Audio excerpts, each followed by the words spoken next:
Boa noite! Chegamos hoje, quinta-feira, para falar sobre tributação de construção civil com o professor Thiago Glixman, que já chegou por aqui.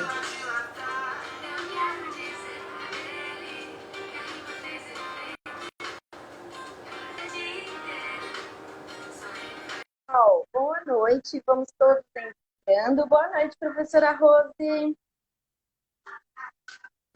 Vai falando para mim quem é a primeira vez. Oi, Thiago, tudo bem? Boa noite, professora Mayra. Boa noite. Estão me ouvindo bem? Tô. Ah, então Eu tá bom. Eu tô. também tô te ouvindo, mas tava bom com a música ali, viu? Eu sei. Bom, tava bom mesmo. Muito bom, parabéns, viu? Muito boa música ali, viu? Para quinta-feira, quase já não sextou, não? Então, já tá em clima de final de semana, né? Em clima de festou. Sozinho, em casa, porque não pode aglomeração. Poder sair de casa, acho que o pessoal que vai no nosso curso lá de sábado e domingo, com todas as Não medidas de é? segurança, né? É, Esse final de semana estaremos em São Paulo, os professores da BMAX presencialmente. isso Já tô aí, ansiosa já, tô isso ansiosa. aí. Deixa eu marcar o telefone da Vivi, da equipe da BMAX. Vai falando pra gente quem é a primeira vez que está aqui na live, quem não me conhece, quem não conhece o professor Thiago Glixman. Professor, vai se apresentando, falando um pouquinho sobre você. Boa noite para todo mundo aí. Um prazer assim estar aqui com a rainha do Simples Nacional. Uma das pessoas que eu mais vi na minha vida. É absurdo o teu conhecimento, professor. É muito legal. Aqui tuas lives são sempre muito legais. Eu particularmente participei. Quinta-feira passada participei. Para quem não me conhece, eu sou o professor Thiago Glixman.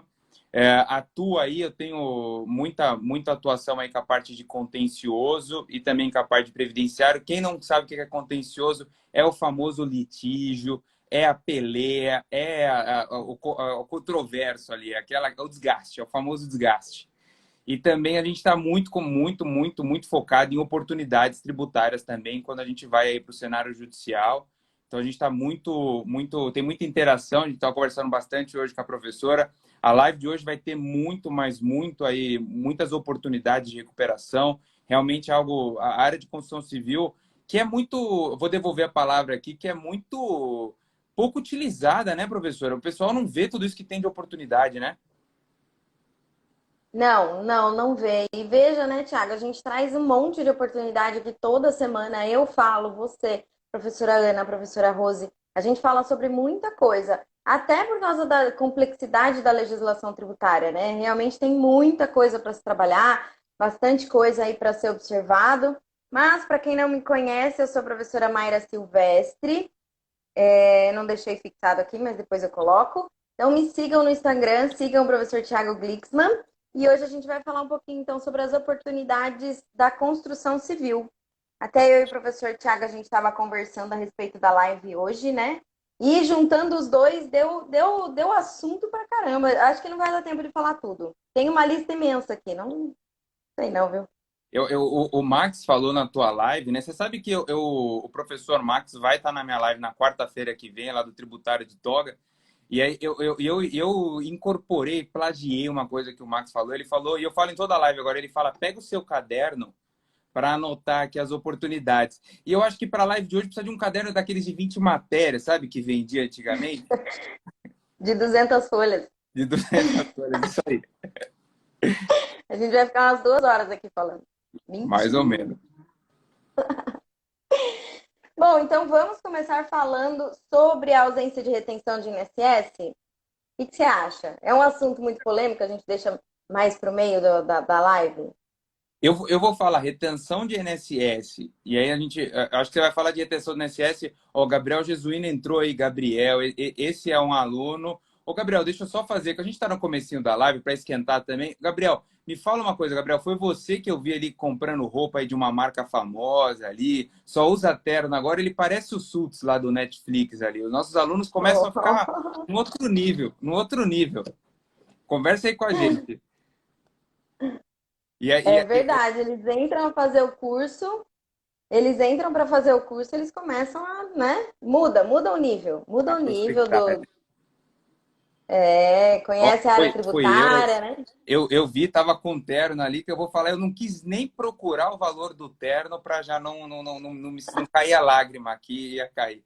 Mas eu acho que a retenção de INSS, a gente pode. Esse é um tema de verdade. Assim, a gente estava conversando muito, né, professora? E realmente é um tema que eu não imaginava os precedentes, as discussões. A professora Rose está aqui conosco também, uma ótima noite para a professora Rose. E a gente estava também conversando aqui, os professores, a gente tem sempre essa interação. E aí, realmente, é um tema que eu acho que lá para o meio da live a gente podia falar nele, porque é uma das teses aqui que eu. É muito bombástica mesmo, tem muita coisa boa. E outra coisa que eu acho que o que a gente tem de assunto aqui é interminável, realmente, de construção civil é muito bom. Eu acho que a gente podia ir para um tema aí que é menos. Hoje está difícil de mensurar, é muita coisa boa, mas um degrau abaixo. Um degrau abaixo, mais conhecida. Tá. Perfeito. Qual assunto que você quer começar, então? Vamos de Vou um tal fixar de aqui no alíquota zero aí Instagram. para você. Ah, então beleza, vamos falar de alíquota zero. Até falei de falar desse assunto, porque assim, não estou conseguindo fixar aqui para variar. Ah, tá. Eu falei de falar desse assunto de alíquota zero, porque muita empresa, muito cliente me manda mensagem, conversa comigo sobre o regime monofásico na construção civil. A parte lá de material de construção, né? E assim, a construção civil, a parte de material de construção, eu não vislumbro material que seja do regime monofásico. A não ser que ele venda alguma coisa ali para veículo. Ou às vezes o pneu ali do carrinho, né? A câmara, alguma coisa assim. Porém, eu não vislumbro assim um valor muito exorbitante. O que eu vejo que o pessoal confunde bastante, que é a bendita alíquota zero. A alíquota zero, não é aplicável no Simples Nacional. Ele vai ser aplicável só nos demais regimes tributários. Então, isso confunde demais, porque a própria legislação cita que vai reduzir a zero a alíquota de PIS e COFINS no caso de regime monofásico. Então, eu vejo muita gente fazendo essa confusão. Então, assim, dentro do material de construção, da parte de construção civil, eu não vejo que seja um segmento bom para ter oportunidade de restituição do regime monofásico. Aí a gente se atenta nessa questão de alíquota zero. Se os produtos, a maioria, muitos produtos, né, do material de construção, eles são alíquota zero. Já que eles são alíquota zero, vale muito a pena fazer essa análise, né? Se vale a pena ele manter no Simples Nacional. Porque se ele não se aproveita, é o mesmo que eu falo sobre supermercado. Supermercado a gente faz bastante essa análise. Se vale a pena ficar no Simples Nacional ou se vale a pena ele trocar de regime tributário. Porque tem muito produto de alíquota zero e ele não se aproveita. Então, se ele não se aproveita, talvez valha a pena ele mudar o regime tributário dele para ele se aproveitar do alíquota zero. Apesar que supermercado tem vários produtos também do regime monofásico, mas o regime monofásico ele vai se aproveitar em qualquer regime tributário. Né? Então, ele já fica com essas duas oportunidades. Já do Simples Nacional, não. Ele vai se aproveitar só do regime monofásico. Então, assim, material de construção, não confundam a alíquota zero com o regime monofásico, que isso é muito comum, muito mesmo. Eu vejo bastante gente confundindo sobre isso. Então, a professora falou uma coisa aí. Ontem, na nossa live, hoje eu fiz uma live com a professora Ana também, que está no YouTube da BMAX. E foi interessante isso que ela comentou, que eu acho que é uma coisa muito comum para nós que estamos na área, né? O pessoal falava, você faz planejamento tributário? Aí o cara fala, faço. Simples nacional, presumido ou real. Que, logicamente, é uma leitura que a gente tem que fazer. Agora, nesse caso, você citou um bom exemplo que eu acho que era legal reforçar. Então, existe sim uma necessidade de se avaliar que, às vezes, não faz sentido estar no Simples Nacional. Precisa fazer a conta, né? Precisa de um profissional bom ali fazendo conta, né, professora?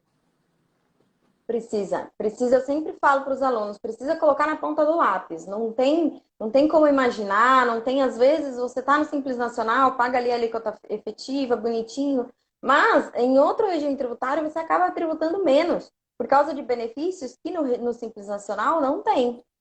Sempre lembrando que Simples Nacional tem benefícios fiscais, mas a gente também não pode falar que tem tanto quanto os outros regimes tributários.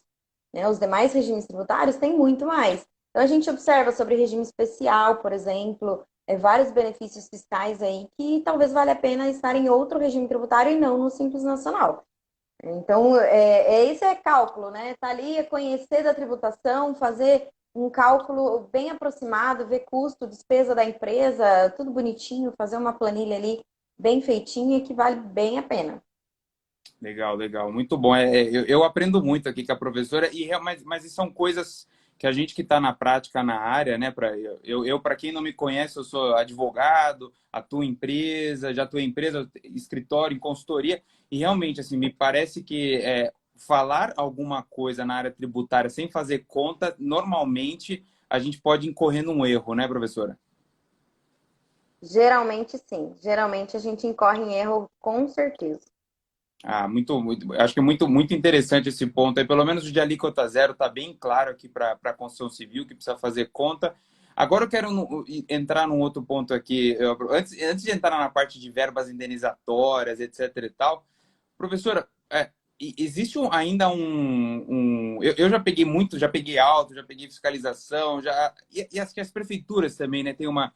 é, Existe uma necessidade de algum tipo de segregação de receita para fins para quem está na parte ali de construção civil? Lembrando que a Lei Complementar 116 tem os itens da construção civil que determinam o recolhimento de ICMS, né? E a gente vê muito caso de autuação, porque o ICMS é um tributo estadual e o ISS é um tributo municipal.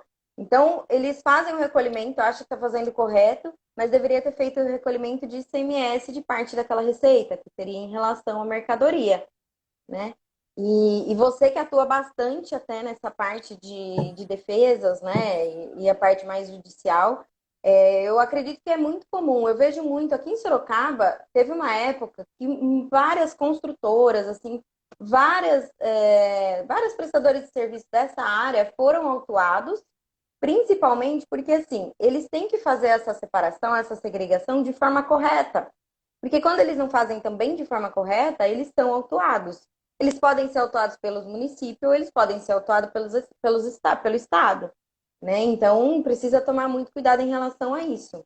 Vejam lá o artigo, a Lei Complementar 116, os itens da construção civil 705, 701, 702, eles estão da construção civil e está bem claro lá que deve ter o recolhimento de ICMS de parte da Receita.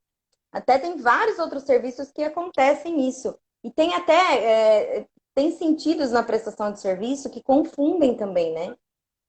Então, tem que tomar bastante cuidado em relação a essa retenção, a essa segregação. Fez a segregação correta da mercadoria e do serviço, além de reduzir a carga tributária, ele vai reduzir, né? Ele vai reduzir o risco de uma autuação e ele também vai reduzir a carga tributária porque acaba recolhendo menos quando ele faz essa segregação de forma correta. Perfeito, perfeito. Aqui o Luciano, acho que bem comentou, isso é uma divergência aqui, mas eu queria juntar esse ponto da divergência que a professora falou. Eu, particularmente, já vi alguns casos, não sei como é que é Sorocaba, aí, eu já vi alguns outros municípios que há muita dificuldade, às vezes, para a prefeitura cria muitos empecilhos para você segregar, né, o que não deveria compor ali a receita para fins de ISS, para prestação de serviço. Eu não sei como que é Sorocaba aí. Existe também, ou alguns municípios aí, existe essa dificuldade? Existe muita dificuldade. Tem município aqui que não tem nem sistema, né? Tem vários municípios assim. Então é muito dificultoso. Aqui no estado de São Paulo, é claro que a dificuldade às vezes acaba sendo um pouco menor. Eu moro em Araçoiaba da Serra, que é uma cidade do lado de Sorocaba, né? Aqui o sistema, emissão de nota fiscal, eu já não prestação de serviço, o meu escritório e tal, é tudo em Sorocaba. Mas o sistema deles, assim, é bem fraco mesmo. Mas em relação, em comparação a outros estados, estados mais distantes, tem estado que nem tem sistema, né? Então, fica muito mais difícil de fazer esse recolhimento, de fazer essa segregação, sem dúvida. A segregação sempre é feita lá no ECAC, bonitinho, né? Então, assim, todos os estados, municípios, todos fazem da mesma forma. A questão é a emissão da nota fiscal de serviço, que daí dificulta, porque você precisa comprovar essa receita, você precisa emitir a nota fiscal. Então, é claro que acaba dificultando um pouco. É muito. O João comentou isso, que às vezes a gente chega até no arbitramento, né? O arbitramento, para quem atua aí, é o pior cenário, né? Que é no final no final ali uma imprestabilidade, né? Dos documentos. E eu vou até guardar essa parte de documentos ali, porque o Luciano voltou, o Luciano falou: olha, tem prefeituras, eu bem conheço, Luciano, Jundiaí, Paulínia, que realmente, né? Ele considera ali a nota fiscal cheia, né? E aí está um grande problema. Eu já tive situações que a professora comentou que no contencioso administrativo, ou seja, nas discussões administrativas, né, a prefeitura vem te autuar, porque você eventualmente fez uma exclusão que ela entende indevida. Ontem nós falamos muito sobre isso de contencioso de discussões, lembrando que se você quiser discutir administrativamente, não precisa ser advogado, pode ser um contador, um advogado, enfim, alguém que tem poderes ali pela empresa, mas que realmente ali a gente tem um aspecto de provas, de documentos para comprovar o que efetivamente é prestação de serviço e o que efetivamente é objeto ali de mercancia, né, do ICMS, e deveria ser excluído da base, seguindo ali a Lei Complementar 123. Então, realmente, o aspecto de provas aí é um campo de discussão grande com as prefeituras, viu? Nós temos mais de 5.500 prefeituras no Brasil e algumas fogem um pouquinho ali do normal, né, nessa ânsia de arrecadar, né? Sim. Eu vejo bastante autuação que não faz sentido nenhum. Eles autuam e não faz o menor sentido. Totalmente longe do que a legislação prevê, totalmente. E é comum, é muito comum, né? Eu vejo aqui em Sorocaba, em outras cidades, eu vejo muito isso. É claro, eles querem arrecadar, ainda mais nessa época de pandemia, né? Eu tenho falado bastante sobre isso. Precisa ficar mais atento ainda, porque o que os estados e os municípios não têm arrecadado, eles vão querer arrecadar de alguma forma. Então, precisa estar bem. E não é só porque, por exemplo, do Simples Nacional, que eles não precisam ter esse controle. Porque o Simples Nacional tem menos obrigação acessória. E, detalhe, além de ter menos obrigação acessória, por causa daquele mito de que Simples Nacional é muito mais simples, eles acabam deixando de lado. Então, a maioria das pessoas não sabem sobre o livro caixa. Aí a empresa é autuada, o fiscal pede livro caixa, a empresa não tem livro caixa para fornecer. Ele vai ser autuado, não tem como correr disso, porque ele não tem uma obrigação acessória que é obrigatória pelo Simples Nacional também. E as empresas não sabem, né? Uma grande maioria não sabe disso. Então, eles acabam deixando para lá. E também, Thiago, comenta um pouco sobre a questão de que as empresas acabam não discutindo sobre determinadas situações, em virtude até de achar que aquilo, é uma vez só, é um pouquinho só. Comenta um pouquinho do que você acha sobre isso. É muito, muito bom ponto, muito bom ponto. Eu, particularmente, aqui a gente vai falar de empresas, crença, né? Pode ser simples nacional, presumido, real. Existem crenças no Brasil e eu acho muito importante a gente desmistificar algumas crenças. Qual que é? Vamos para uma. Não vou entrar com uma. Acho que essa é a grande. Não vou pedir um dinheiro para o fisco, não vou pedir uma recuperação, porque ele vai caçar, ele vai atrás de mim. Eu não vou mais dormir. O cara, ele Vai acha. acender a luz. Acabou, ele nunca mais dorme. Eu já vi, eu já tive clientes, já tive situações das mais engraçadas, do tipo, a pessoa começa mesmo com uma paranoia. Então, isso é uma paranoia. Isso é uma paranoia. Você recolher tributo no Brasil é obrigatório, é mandatório, enfim. A gente segue todo. Isso vem desde do período dos judeus, etc. E tal. É assim que o Estado se mantém. Agora, você tem que pagar o correto. Você não tem que pagar nem a mais, nem a menos. Agora, se pagou errado, ou se fez uma tese, e aí você pega e fala, não, vão atrás de mim, aí vamos colocar isso numa caixinha, vai atrás de mim. Vou trazer alguns dados aqui muito interessantes, que eu gosto de dados, eu gosto de fatos. Em 2019, 2020, olha esses dados que são dados relevantíssimos. O INSPER fez uma pesquisa e o que nós temos hoje de discussão no contencioso administrativo e judicial no Brasil? Se nós pegarmos isso e olhar o PIB do Brasil, o que a gente tem de discussão representa 73% do PIB. É muita coisa. O tempo, as empresas grandes, as empresas médias, as empresas que estão acostumadas, elas vão ao judiciário. Porque sim, algumas vezes existe um erro da empresa, mas o que a gente vê mais no nosso dia a dia, eu tenho mais de 15 anos aí na área tributária, é que existe divergência de interpretação. Nós temos aí alguns posicionamentos que são muito controversos. A gente vai falar disso daqui a pouco. Ó. Nós vamos falar sobre a tal da retenção do INSS. Será que uma instrução normativa pode ir contra uma lei? Não sei. Em teoria, eu sempre falo isso, né, professora? Em todas as minhas aulas eu falo. A Constituição é a cabeça, nos membros superiores são as leis, a lei complementar, lei ordinária, e a gente vai chegar lá no pé, vai descendo decreto, regulamento, chega na solução de consulta normativa, é como se o dedo falasse o que a cabeça tem que fazer. É interessante isso, a gente entra sempre num campo de discussão que é comum no Brasil, infelizmente, e por isso que a gente tem várias teses que a gente vai conversar daqui a pouco, que foram isso, as grandes empresas, e as empresas foram lá, levaram para o judiciário, que aí chega em Brasília e Brasília fala, vamos ver isso aqui com calma. É o Supremo Tribunal Federal, é o Superior Tribunal de Justiça. E um grande ponto aqui que eu sempre falo, e ontem nós falamos na live, e eu falo todos os dias. Pensa assim, você não entrou com uma ação por medo para discutir alguma coisa, ou você não fez uma recuperação por medo. Por medo, o único argumento é medo. E aí você vem para o teu concorrente fez. Você perdeu uma coisa chamada competitividade. Ele vai ter aquele valor ali. Eu vou até devolver a palavra à professora para ela falar dos clientes dela, porque eu sei que a professora tem dos clientes dos mais diversos, simples, presumido e real.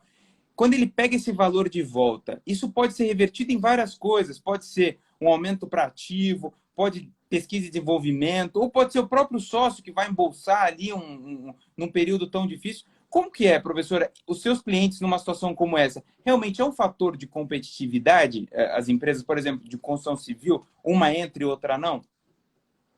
Com certeza. Tiago, você tem uma ideia, esses dias eu tive uma pessoa perguntando para mim exatamente sobre isso. Ela participa de licitação e ela vê que é de pregão, na verdade. E ela vê que a diferença de valor é assim, o valor dela está 1.500.000, mais ou menos, e quem ganha são empresas de R$ 800.000 o mesmo serviço. E ela não consegue entender como eles conseguem reduzir tanto. É claro que assim, a gente não vai entrar no mérito, né, de outras questões aí, de empresas que participam de pregão e tal. Mas essas empresas e outras empresas em todo o mercado, e não só na construção civil, com certeza elas se aproveitam de muita coisa daquilo que o tributário fornece.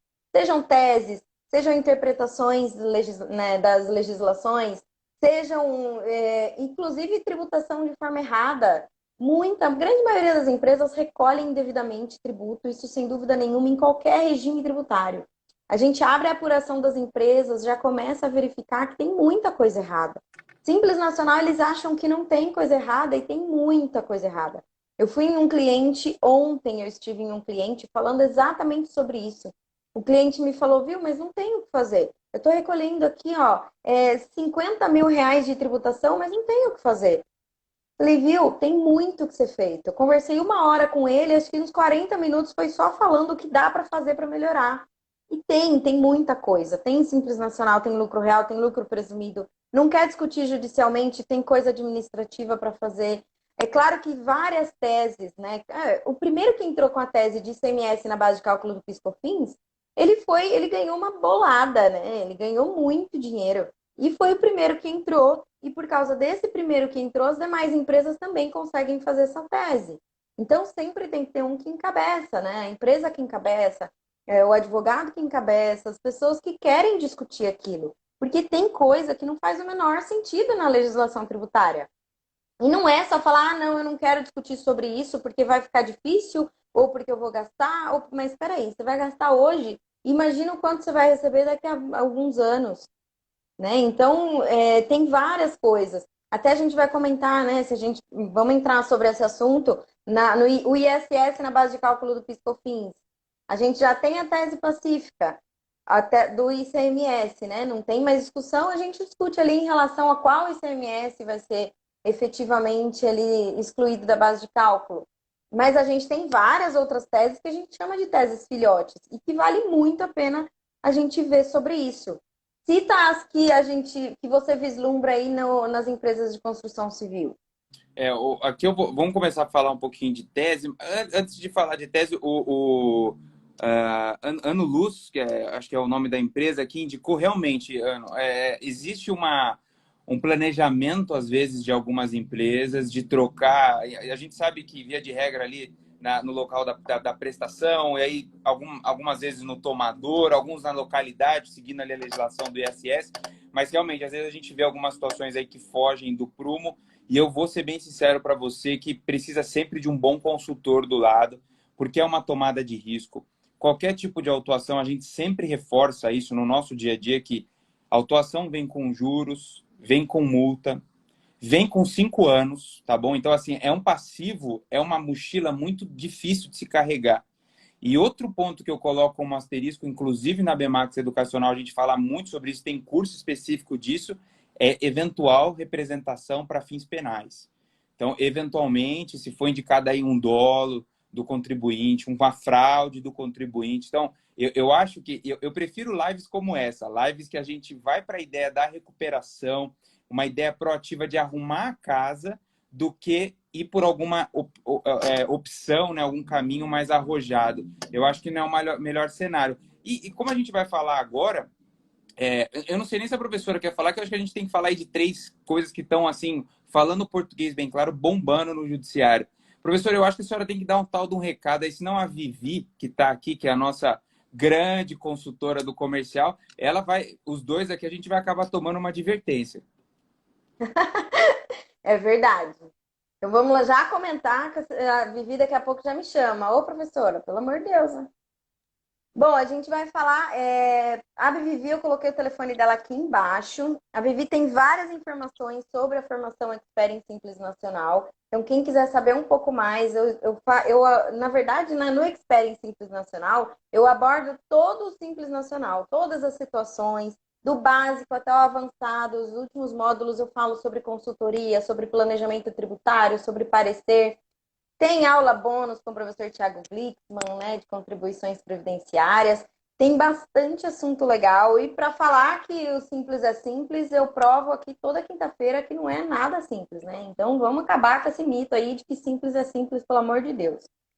Falem com a Vivi, chame ela aqui no WhatsApp, o telefone dela está fixado aqui embaixo. Converse com ela que ela vai ter uns bônus aí bem legal para quem está na live hoje assistindo. Manda para ela, fala, Vivi, eu estava na live, eu quero saber as condições para quem estava na live participando com a gente.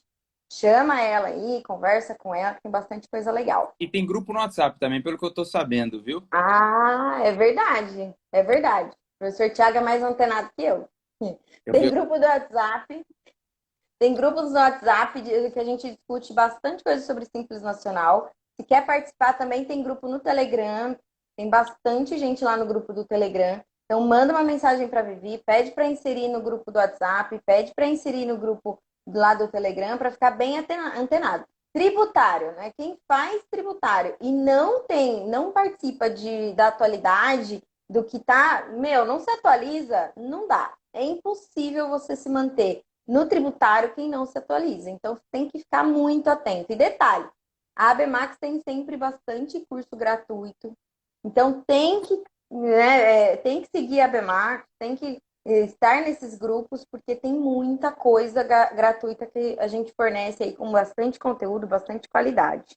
Perfeito. Eu acho que a principal dica aí que a professora falou é, se você já está seguindo a BMAX Educacional, siga a professora Mayra Silvestre, que está embaixo, meu Instagram também, T. Glucksmann, porque realmente, né, na área tributária, eu que estou aqui já há pouco tempo, né, mas vejo isso, é necessário, é mandatório, é obrigatório ter um networking, ter essa troca, porque a legislação é muito complexa.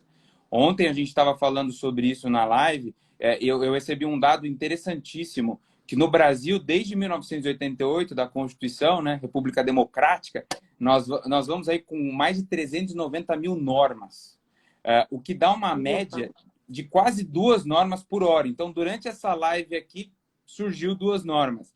Então, se você não... E o problema da norma é a interpretação, que também é um outro campo de discussão. Então, assim, hoje a gente ficou à tarde falando sobre retenção de INSS. E aqui eu já quero fazer um gancho. O João fez um ótimo comentário, João. O João falou comigo no LinkedIn, falou, olha, como é que faz para participar da live da professora Mayra? João, por favor, obrigado aí pela participação. Siga a professora Mayra, também sabe muito. E ele fala o seguinte, olha, o STF no ano passado foi muito eu acho que foi profisco, né, no final do dia, ele, pelo que eu entendo aqui, ou não, depois você me corrige. Fico pensando se a advocacia de tese no tributário não estaria com os dias contados, infelizmente. Vou fazer um ponto aqui para você, João. Aí a posição do professor Tiago, tá? Eu não gosto dessa história de advocacia de tese. Eu, particularmente, não gosto disso, porque parece que a gente está vendendo um menu. E eu não tenho iFood, viu? Eu não tenho aplicativo de iFood, Uber Eats, Rappi, nada disso, não. Eu acho que a gente aqui a gente defende os argumentos jurídicos. Então, existem argumentos jurídicos que foram levados ao judiciário e precisam ser discutidos. Então, logicamente, existe um inconformismo quando a gente vê aí uma decisão contrária, mas existe. É a nossa função, né? Existe uma controvérsia, levar para o judiciário se manifestar.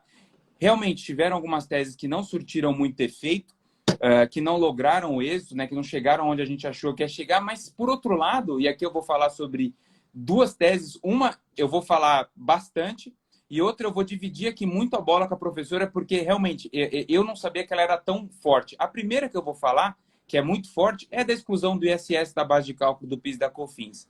Algo assim, muito ligado, empresa de construção civil. E olha só, eu quero fazer dois elementos para quem não sabe, a exclusão do ICMS na base de cálculo do PIS e da COFINS. Existe já um posicionamento sólido do Supremo Tribunal Federal, lá em março de 2017. A tese já está pronta, já tem já a frase já que o ICMS não compõe a base de cálculo. O que a gente discute ali são, qual é o ICMS, vai ter modulação, mas já está claro já o mérito. E isso influenciou na grande pergunta: devo tributar o que não fica no meu bolso? Então, essa é a grande pergunta. O ISS que entra na base de cálculo do teu PIS/COFINS, ele fica com você? Ele estaria ali no conceito de faturamento? E veja só, para quem está com o caderninho aí, pega o caderninho. O tema 118 do Supremo Tribunal Federal vai avaliar isso, está avaliando a inclusão, nesse caso, se deveria incluir o ISS na base de cálculo do PIS e da COFINS. E já tem voto do ministro Celso de Mello, que inclusive é o relator, estou com ele aqui na minha tela, que ele fala, olha, não integra a base de cálculo. Então, assim, a gente vê aí um precedente muito forte do Supremo em relação ao ICMS, que a leitura é o que deveria ser ou não o conceito de faturamento, indo agora para o ISS. Então, assim, falar que essa não é uma tese boa, não tenho como não falar. Se vai chegar no fim com êxito, aí é o Brasil, a gente sabe que tem vários fatores. Agora, efetivamente, é uma tese muito robusta e a gente ainda vê muito cliente, né, professora, que não entra com a tese, que desconhece, que acha que não deveria entrar. Você tem clientes assim ou os clientes estão mudando a posição? Ficou muito em evidência, né, essa tese do ICMS, então a gente acaba falando sobre a tese do ISS, que segue a mesma lógica, né, segue o mesmo raciocínio. Os clientes, eles antes, há alguns anos, né, quando começou esse assunto, eles estavam um pouco mais relutentes e tal. Hoje em dia, eles aceitam mais esse assunto, porque eles estão vendo exatamente que eles estão perdendo mercado. Querendo ou não, isso faz muita diferença. Faz muita diferença para quem. Tem gente, né, professor, que tem um lucro ali mínimo. O lucro é de 5%, o lucro é muito baixo, muito baixo. Talvez para quem tem um lucro mais alto não faça tanta diferença. Mas para quem tem um lucro baixo, faz muita diferença esse tipo de tese. Então o negócio está consolidado, tá, né? O assunto está em voga ali. Por que que não vai discutir? Por que que não vai pedir a restituição? Não faz sentido nenhum. É importante isso, né, professora? Como eu sempre digo, e aqui eu faço sempre uma analogia, que você falou, né? Empresas que estão com a margem apertada. E a gente vê muita margem, empresas com a margem apertada, realmente, empresas que agora na pandemia, né, empresas com prejuízo fiscal, empresas que estão numa situação assim muito, muito drástica, né? E qualquer fôlego é fôlego. O que eu acho mais interessante é que as empresas que, para mim, que já trabalhei em grandes multinacionais, essas empresas que não têm uma margem, às vezes estão apertada, muito pelo contrário, estão com uma ideia até legal. Essas empresas, elas provocam o judiciário, provocam, sim, uma análise de algumas situações ainda mais. Então eu penso, pô, quem está com o bolso apertado deveria ir mais ainda do que a outra, né? Exatamente, eu penso do mesmo jeito. E a gente tá, o nosso dever como profissional da área tributária é exatamente passar essas situações para os nossos clientes. Perfeito. Não existe vai acender luzinha, não existe. Imagina a Receita Federal fiscalizando cada um que entra com restituição. Não faz o menor sentido, não faz o menor sentido. Ele vai fiscalizar aquilo que ele começou a tentar tirar através da substituição tributária, que é a fiscalização do barzinho da esquina. Ele vai começar tudo de novo através de uma. Porque está pedindo restituição daquilo que realmente não é devido. Não faz sentido. E outras, são setores diferentes da Receita Federal, seja administrativo, seja judicial. Então, assim, não faz menor sentido, né? A gente precisa esclarecer isso de forma bastante contundente para os nossos clientes. Perfeito, perfeito. É isso mesmo, Luciano. Vai exaustão essa discussão, mas ela continua sendo um mérito. Eu sempre falo isso, né? É um campo de investimento, né? Porque você tem o contribuinte, ele entra judicialmente com essa oportunidade. A partir do momento que ele entra, retroage aos 5 anos, né? Então você fica ali com o teu investimento aí na XP, né? No home broker teu, fica lá guardado na tua poupança. E aí, eventualmente, se lograr o êxito, você conseguir chegar lá, ótimo. Durante todo aquele período, você vai ter que efetivamente, né? Quem está nos grupos aí de WhatsApp recebeu, a gente compartilhou uma notícia do valor, não é o Thiago falando, não é a professora Mayra, não é a professora Ana, falando o seguinte: olha, nós tivemos aí meia dúzia de empresas que naquela notícia ali a gente falou de quase 4, 5 bilhões de economia tributária. Então, assim, o pequeno também precisa ganhar, o médio também, todo mundo precisa ganhar, assim, numa situação como essa, porque efetivamente houve uma extrapolou a legalidade ali, não poderia acontecer aquilo, mas aconteceu, então efetivamente precisa aí. Esse dinheiro ele retorna para a economia e fomenta aí outras áreas, etc. E tal. Eu acho muito, muito, muito legal. Luciano, MS, mandado de segurança ou declaratória? Ó, Luciano, resposta aqui bem rápida para você.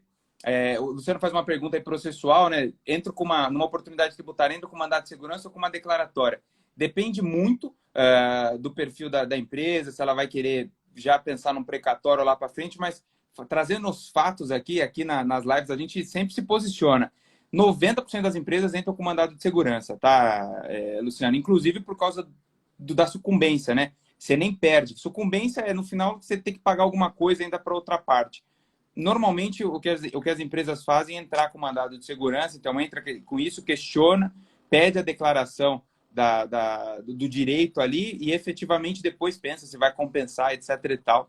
É muito relevante. E agora, mudando um pouquinho a chavinha, professora, por favor, o que é esse negócio de retenção de INSS para quem está, por exemplo, no Simples Nacional? Retenção de INSS. Eu recebo muita pergunta sobre retenção de INSS. E realmente gera muita dúvida, né? Vamos combinar? Faz retenção, não faz retenção? Faz retenção de 11, não faz retenção de 11? Faz de 3,5, faz... É muito complicado. Mas assim, vamos resumir, né? Quem que deve sofrer a retenção do INSS? Quem está no anexo 4, ponto. Agora, o que a Receita Federal, o entendimento da Receita Federal, qual é outro assunto.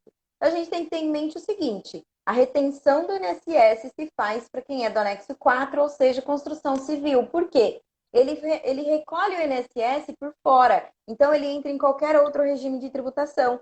Sendo assim, ele deve sofrer a retenção, sim, isso não tem discussão nenhuma. Agora, o cara é do anexo 3, ele exerce ali alguma atividade que ele presta um serviço determinado para uma construção. Ele vai sofrer retenção? Ele não deve sofrer retenção, porque ele faz o recolhimento do INSS, da CPP, dentro da alíquota ali do DAS, né? Ele faz dentro do DAS, na alíquota já determinada. A própria Lei Complementar 123 de 2006 é muito clara sobre isso. Ele deve fazer o recolhimento da CPP dentro da DAS, né? Dentro ali dos demais tributos, bonitinho, dentro do Simples Nacional. Porém, a gente sabe que a Receita Federal determina o recolhimento quando esse cara faz uma prestação de serviço específica para quem é da construção civil. Porém, e aí eu quero discutir um pouquinho sobre isso com você, tem alguns mandados de segurança já que até já foram um sucesso aí para alguns clientes, né? Que não deve fazer essa retenção. E daí eu pergunto para você, como que o cara consegue ter esse direito dele preservado? Muito. Aqui, o Ano Luz fez uma pergunta, Luz. Realmente, ó, você tem ali, se você olhar a Lei Complementar e 23, quando você está Uhum. falando de Simples Nacional, Simples Nacional ele não é tão simples. Se você acha que ele é simples, entra na live da professora toda quinta, você vai entender que não é tão simples. É um mundo muito diferente, assim, é muito interessante isso, inclusive para quem está trabalhando sempre com outros regimes. Agora, existe um tal de anexo 4, que é construção de imóveis, serviço de vigilância, advocatícia. Esses caras, eles não estão no feijão com arroz, vamos dizer, né? Ele não está ali, na guia dele não está tudo junto. O dele é diferente. Para esse cara, para esse tipo de empresa, ele tem a retenção, tá bom? Deixar bem claro que ele tem a retenção, tem até a professora me mandou a instituição normativa, eu esqueci 900 e alguma coisa. 971/2009. A professora sabe tudo, instituição normativa 971/2009. Esse cara, agora a grande pergunta que é muito comum, né? Como funciona o dia a dia? Pô, o cara não vai olhar o anexo, né? A gente tem outros 4 anexos, o 1, o 2, o 3 e o 5. E efetivamente o que acontece? Ah, vou pagar por simples, vou fazer retenção de 11%. E aí a grande pergunta é, mas espera aí, como é que vai fazer retenção de 11%? Mas se você olhar na guia DAS dele, e aí você pode olhar os anexos, né? Para quem nunca viu a Lei Complementar 123, isso é objeto nosso de aula, a gente põe lá embaixo, né? Fica ali as colunas, né? IRPJ, contribuição social, PIS, COFINS, ICMS, ISS, tem a tal da CPP, contribuição previdenciária patronal. E aí você vai falar, pô, peraí. Eu vou pagar a contribuição previdenciária patronal, se eu tô não estou no anexo 4, tá bom? Tira o anexo 4. Eu vou pagar a contribuição patronal e também vou ter retenção. Mas que benefício Maria leva? Cadê o princípio da especialidade, da especificidade? Então, olha só que interessante. E assim, ó, professora, quantos clientes teu? Ah, é simples nacional, vou fazer retenção de 11%. Quantos clientes seus? Todos. Entende? Muita gente, eles fazem a retenção e assim, quase ninguém sabe que não deve fazer a retenção. E quem está fazendo a retenção não vai perguntar isso que você falou, ele não quer saber se o cara está no anexo 3 ou está no anexo 4, ele simplesmente vai fazer a retenção. Porque esse é o trabalho dele, né? A grande maioria de quem trabalha com ele, de quem ele contrata, está no anexo 4 porque é da construção civil. Mas aí eu trago um exemplo. O pintor. O pintor não está no anexo 4, ele está no anexo 3. Por que ele vai sofrer retenção quando ele presta um serviço dentro de uma construção, por exemplo, dentro de uma reforma? Não faz sentido, ele não deve fazer essa retenção, né? Perfeito. E aqui, só fechando esse tema, porque a gente ainda tem mais um tema que a gente vai fazer uma força aqui para atender, passa muito rápido. Esse tema de retenção de INSS para quem está no Simples Nacional, excluindo aí o anexo 4, é súmula, já tem súmula. A gente entrega o ouro. Súmula 425 do Superior Tribunal de Justiça, STJ. A retenção da contribuição para a Seguridade Social pelo tomador de serviço não se aplica às empresas optantes pelo Simples. Logicamente, é entendido as empresas que estão ali no anexo 1, 2, 3 e 5. Então, assim, ó, assunto chique, mas não é que é chique, é muito chique. Então, assim, ó, de verdade, precisa acompanhar. E aí, João, que o João estava falando isso, é isso aí, João. Esse é o nosso trabalho, né? De trazer a expertise para o nosso cliente, né? Ó, o cliente está numa situação como essa, no final do dia, para ele, isso aí come margem, né? Não tem muita conversa. Aí é muito dolorido. Então, a gente tem que trazer meios para ajudar o nosso cliente. E aqui eu quero falar agora, já juntando lá, já que a gente está falando de INSS, né? Pô, construção civil. Essa é muito, muito legal, né? Cliente meu de construção civil, já tive vários, assim. O que esse cara tem? Esse cara tem, meu, muito, mas muito, mas muito clientes que pagam o recolhimento da cota patronal. Uma base muito grande, né? Porque são muitos funcionários, né? Súmula 425, Palmeira. Ele paga muito, mas muito, a folha de pagamento dele é larga, né? Não tem como não ser, né? E aí eu falo para você, professora, você sabia que tem um monte de discussão sobre base de cálculos para recolhimento de contribuição previdenciária, inclusive na construção? Tem. Eu já tenho acompanhado bastante discussão sobre várias verbas, né? E aí comenta quais são as verbas que tem discussão, o que você entende sobre essas verbas indenizatórias aí.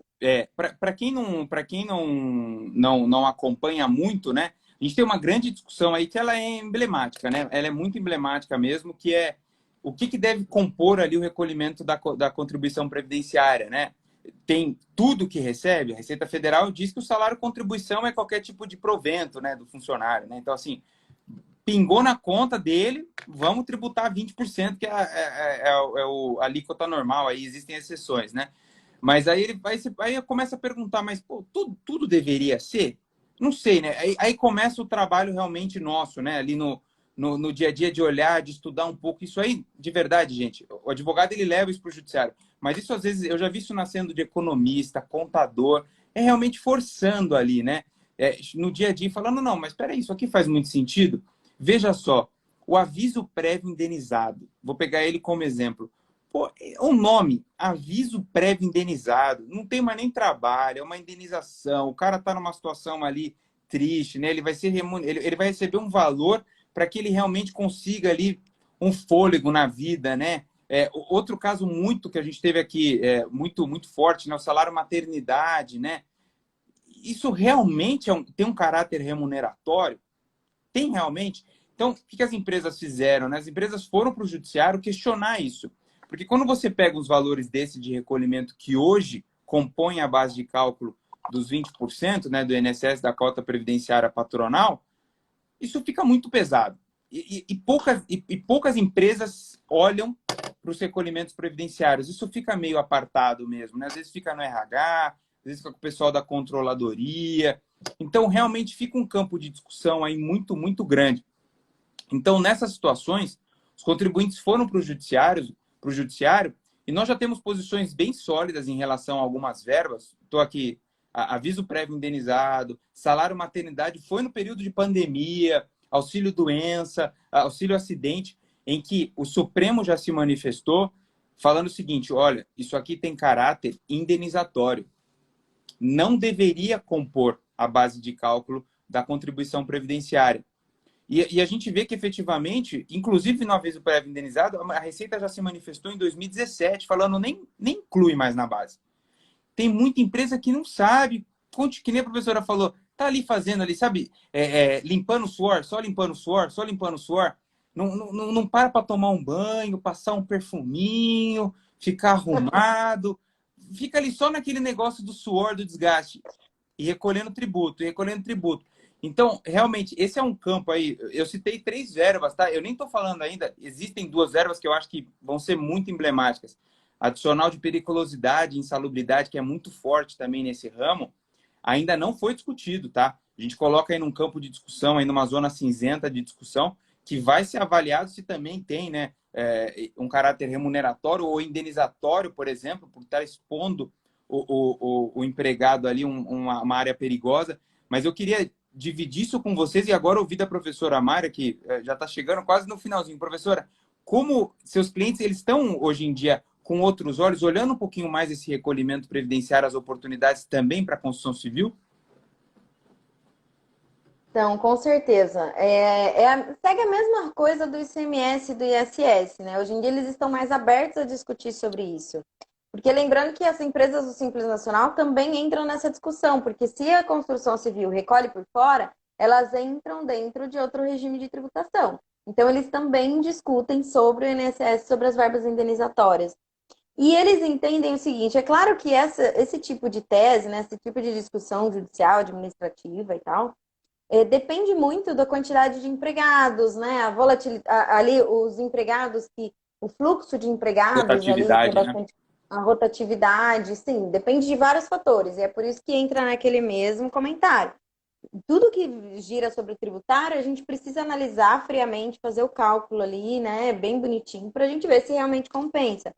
Mas essas empresas da construção civil, o fluxo é muito grande, a rotatividade é muito grande dos empregados.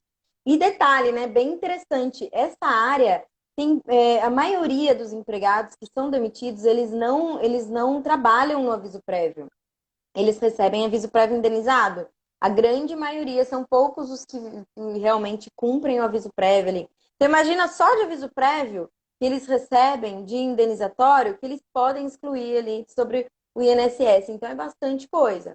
Lucro real, lucro presumido, Simples Nacional, desde que seja da construção civil ou terceirização de mão de obra, né, que estão ali no anexo 4, Advocacia também, mas daí, né, são Pouca coisa. pouquíssimos os escritórios que tem muito empregado ali de advogado, né?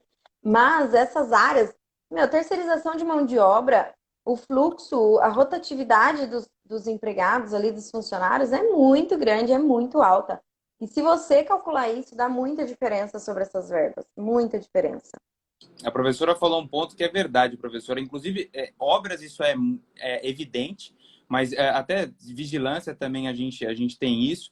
É que realmente, né? Como você vai reaver os últimos 5 anos, às vezes você vai olhar hoje, né, uma visão estática da empresa, você fala, pô, a empresa tá, sabe, não tô com nenhuma outra. Eu já fui advogado de construtoras e realmente, né, a gente sabe que tem períodos que os caras não têm obra nenhuma, né? Então, assim, ele não tem nada mesmo porque ele tá sem fluxo de caixa, enfim. É um emprestando, é uma obra emprestando para outra. A gente sabe como é que funciona.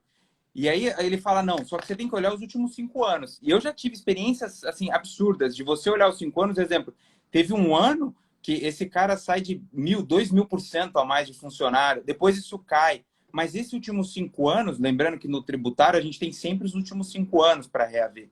Então fica com um número muito bom e lembrando que a vida da empresa vai mudando, né? 2020 foi um ano que atípico. 2021 a gente vê muitas obras já saindo, muitos empreendimentos aí retomando, né? Então, o fôlego muito bom. E aqui eu vou entrar, a gente está quase acabando, eu vou entrar, porque eu preciso responder. Aqui não tem uma live nossa que a gente fica sem responder, né, professor? É isso aí. O Só Ju, uma coisa, só uma observação, por favor. Thiago. Você comentou sobre a pandemia, né? Que reduziu e foi, né? Não tem tanta obra e tal em relação aos outros anos. Mas um detalhe importante que o pessoal precisa prestar atenção sobre isso. Nesse ano de 2020 teve muita demissão, principalmente na área de construção civil, muita demissão. Então, assim, é claro que, né, a gente não tem assim nada de bom na pandemia, mas a gente precisa observar as oportunidades também, né? É assim que deve ser feito. Mas agora responda o que você ia responder, que eu cortei você. Não, não, Você não, tem não. essa mania. Tem que falar mesmo, a professora só agrega. E aqui agora eu vou falar sobre o João, que está aqui na live. O João está bem antenado. O João falou o seguinte: olha, e o limite para tal da contribuição dos terceiros, né? Então, vamos esquecer aqui, quem está no anexo 4, que a professora falou de Simples Nacional, ele consegue aproveitar a tese das contribuições indenizatórias, mas ele não recolhe para os terceiros. Então, agora, essa tese que eu vou falar para você só se aplica a quem faz o recolhimento para os terceiros. O que é o tal do terceiro? É o famoso sistema S, né? É o SESC, SENAI, SESI, SEST, INCRA, Salário Educação, Senar. Isso tudo, como funciona isso, né? Falando bem rapidinho aqui para o pessoal, de novo, né? A professora falou que na aula dela ali, se vocês colam na Vivi e conversa com a Vivi, porque tem módulo de explicação de contribuições previdenciárias, a gente fala sobre isso também. Os terceiros, hoje, sobre a folha de pagamento, a mesma base, você vai num recolhimento ali de 5,2% a 5,8%. Depende da atividade empresarial. E aí, olha só que interessante isso, né? Existe uma tese hoje em dia que, semana passada, eu estava falando numa live com um grande sócio de um dos maiores escritórios do Brasil, e ele chegou no mesmo denominador que eu cheguei, né? E a gente vê muitos os tributaristas comentando. A tese da exclusão do CMS na base de cálculo do PIS e da COFINS, ela é famosa, né, para nós. E nós a chamamos de a tese do século. Porque realmente, né, os valores são estratosféricos, né? A gente vê ali a lei de diretrizes orçamentárias, as notícias. Aqui nos grupos de WhatsApp a gente fala diariamente quase da tese. E aí vem essa segunda tese, que é das contribuições do terceiro, a gente começa a falar, e se essa não seria a segunda tese do século? Porque, veja só, as empresas no Brasil que recolhem contribuição previdenciária, que tem um recolhimento ali de 5,2 a 5,8, todas têm. Então, assim, por mais que seja, você fala, mas minha empresa tem pouco, mas a empresa do lado tem muito. Então, as maiores empresas do Brasil, automotivo, aéreo, óleo, oil and gas. Então, assim, é muita coisa no Brasil, porque todo mundo, a maior parte é seletista, né? Aí eu venho para uma pergunta. Imagina pegar tudo isso e ir para uma discussão. É o que está acontecendo agora. Então, a gente vê agora uma grande discussão, porque existiu uma discussão maior sobre inconstitucionalidade, essa discussão não foi bem, e agora existe uma discussão muito forte se existe um limite para esse recolhimento. Ou seja, essa alíquota de 5,2 ou 5,6, conforme a empresa, se deveria respeitar um limite. Eu não vou conseguir falar muito dessa tese, mas só para vocês entenderem, já tem decisão hoje. A gente vê aqui que foi recente do Superior Tribunal de Justiça indicando que sim, aquele tal decreto de 1981 é um limite para essa base de cálculo. E aqui, respondendo a tua pergunta, João, nós estamos vendo os advogados com muitos argumentos para indicar que é sobre a base de cálculo inteira.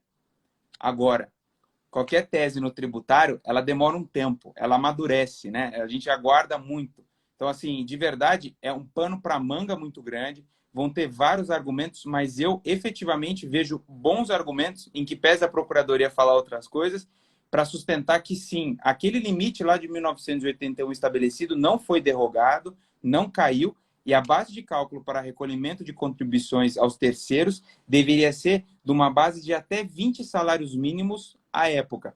Ou seja, imagina isso numa empresa que tem 1.000 funcionários, 500, 200. É muito grande o número. Com Selic, etc. e tal. Então, de novo, pessoal, tome muita atenção, fica antenado com a gente aqui, que já está acabando a live, fica nos grupos de WhatsApp, me adiciona, me segue no Insta, a professora Mayra, a Bemax Educacional. Com toda certeza você vai estar sempre atualizado disso aí que a gente está conversando, né, professora? É isso aí. Só respondendo a pergunta do Carlos, ele perguntou se quando há a retenção, né, de empresas do anexo 3, mas que não foi recolhido pelo tomador, se pode pedir a restituição desse INSS. Carlos, até começa assim. A gente precisa pensar o seguinte: essa retenção ela não é devida. Então vamos pensar antes, né, de fazer a restituição. Vamos não fazer a retenção, né? Então pensa sobre isso e tal. Mas se houve a retenção, qual que é a sua opinião sobre isso, Thiago? Eu, Tem uma opinião, mas... em qualquer situação de restituição de indébito, eu sempre falo isso para a gente fazer aí uns steps, né, uns passos, né? Primeiro, tá certo ou tá errado? Dá uma olhada na legislação, né? Assim, só para ver, né? Porque às vezes a gente já viu, eu particularmente já vi cara achando que ia ganhar uma bala, mas estava errada, né? A postura estava errada, né? E aí você vai pedir A, volta com o abecedário inteiro. Então esse é um ponto. Segundo que, não sei se vai dar tempo, mas só para falar rapidinho, o Código Tributário Nacional tem um artigo, que é o artigo 166, que ele fala que você tem que provar o encargo financeiro. Então, para quem lida aí muito com ICMS, com IPI, a gente está muito acostumado aí com a declaração de não aproveitamento. É a mesma coisa, você precisa mostrar quem ficou com a dor no bolso.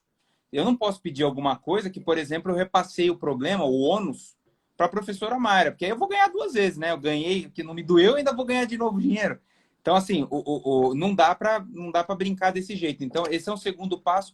E o terceiro que a professora falou, que eu acho que é muito importante, às vezes avaliar se vale a pena, pedir, etc. e tal. Normalmente vale, tá bom? Dá uma olhadinha bem ali. E aí, normalmente, quando você acha isso, você fez essas análises, né? Que nem eu falei, os passos, normalmente você vai achar um passado aí legal também para, eventualmente, até fazer uma retificação, já pegar esse dinheiro agora, é normal, tá? Legal. Lembrando que o simples talvez a gente consiga comprovar através do recolhimento da nota, alguma coisa nesse sentido. Então, tem algumas observações aí que tem que tomar cuidado. Mas a gente tem o mandado de segurança preventivo, por exemplo, para não haver a retenção. E é isso que é bem legal, né? Perfeito. Bom, Thiago. Você ia comentar sobre os projetos sociais, né? Mas já deu Quer 8 horas. comentar bem rapidinho? Instagram acho que A vai gente, cortar a gente. a gente tem 1 minuto. Não, só para não esquecer, aí também tem muitos benefícios para imposto de renda e contribuição social, regime do RET, que a gente fala sempre, regime especial de tributação, o PAT para quem fornece alimentação, tem para quem faz pesquisa e desenvolvimento. Então, também ficar antenado e colocar um asterisco aí. Depois chama a gente aqui no direct, né? Ó, me seleciona, segue a Mayra, me segue, a professora Mayra me segue. A gente pode continuar trocando aí. A nossa ideia aqui é sempre ficar nessa troca de figurinhas aí. Legal. Tá chegando ao fim, é muito assunto, é muita informação, né? Tem oportunidade pra caramba. Lembrando que na formação Expert em Simples Nacional a gente fala sobre todos esses assuntos, né? Especialmente sobre o Simples Nacional. E muito obrigada, Thiago. Foi muito legal estar aqui com você. Muito obrigada por aceitar o convite em participar dessa live e esteja sempre comigo, certo? Muito obrigado. Uma alegria muito grande, uma honra estar aqui. Pode me convidar sempre que eu venho para aprender. Agradeço aí a participação de todos aí. Vai ficar salvo aqui daqui a pouco. A professora já vai postar lá no IGTV já. Obrigado de novo pelo convite aqui. Vamos se falando. Não esquece de seguir a gente aqui, ó. E uma boa noite para todo mundo. Amanhã sextou, né, pessoal?